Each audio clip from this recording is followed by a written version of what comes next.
அனைவருக்கும் வணக்கம். தேர்தல் முடிவுகள் வந்த பிறகு இதுவரை வீட்டுக்கே செல்லாமல் அண்ணன் விஜயை பற்றி மைக்குகள் முன்னால் படுத்து பெட்ஷீட் தலகணையோடு படுத்து அழுது கொண்டிருக்கும் முன்னாள் அமைச்சர் பெருமக்களே, சற்று தங்கள் குடும்பங்களையும் சென்று கவனிக்கும்படி அண்ணன் விஜய் அவர்கள் தலைமையில் மிகவும் தாழ்மையுடன் கேட்டுக்கொள்கிறேன்.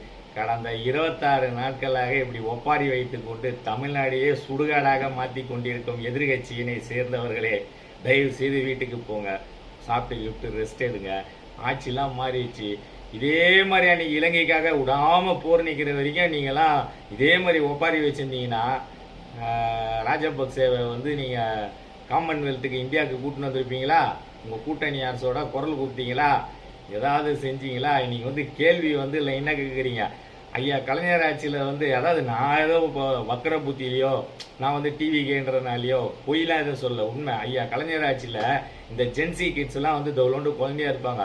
எப்படி வேர்த்து விறுவிறுத்து கரண்ட் இல்லாமல் தூங்குனீங்க, அம்மா அப்பா எப்படி விசிறி விட்டாங்க ராப்பகலான்னு விசாரிச்சிங்கன்னா தெரியும்.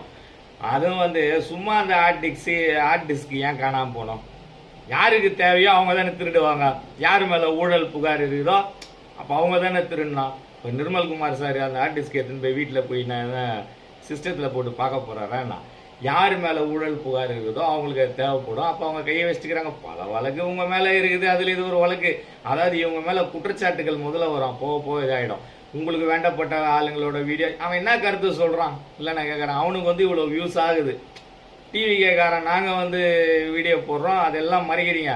வெக்கமா இல்லையாடா உங்களுக்கு? எல்லாத்தையும் அமிகி வேஸ்ட்டு பெரிய நியாயவாதி மாதிரி கத்தினுக்கிறீங்களே. நல்ல வேலை மக்கள் உஷாரானாங்க. இல்லைன்னா என்ன இருக்கும், பேசியே கொள்ளச்சுன்னு போயிடுவீங்க நீங்கள். நான் பேச்சு பேசினுக்கிறீங்க விஜய் அண்ணனை பற்றி. எதுக்கு?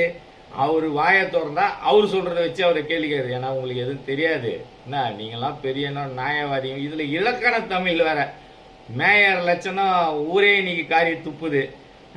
நீங்கள் என்ன அராஜக ஆட்சி, அதுவும் தோத்து போயே உங்களுக்கு இவ்வளோ திமிரு இவ்வளோ ஆணவம் அப்படின்னா நீங்கள் ஜெயிச்சிருந்தீங்கன்னா என்ன பண்ணியிருப்பீங்க? இப்போ என்னை வீட்டுல சட்டையை பூச்சி வச்சிருப்பீங்க.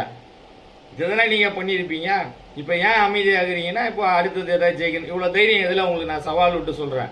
நெல்லுங்க வாங்க. உங்கள் பின்னால் இவ்வளோ மக்கள் இருக்கிற மாதிரி, தமிழ்நாட்டில் உங்களுக்கு பேராத இருக்கிற மாதிரி ஒரு செட்டிங்கை காட்டுறீங்களா? வாங்க இடைத்தேர்தலில் விஜய் அண்ணன் கூட மோதுங்க. அதான் நம்ம ராகவா லாரன்ஸ் நீங்கள் வாங்க, உங்களுக்கு தைரியம் தான் நில்லுங்க. நின்று நீங்கள் ஜெயிங்க. நானே உங்கள் காலில் தேடி ஊரை நீங்கள் ஜெயிச்சிட்டிங்கன்னா வாங்க. நன்றி, வணக்கம்.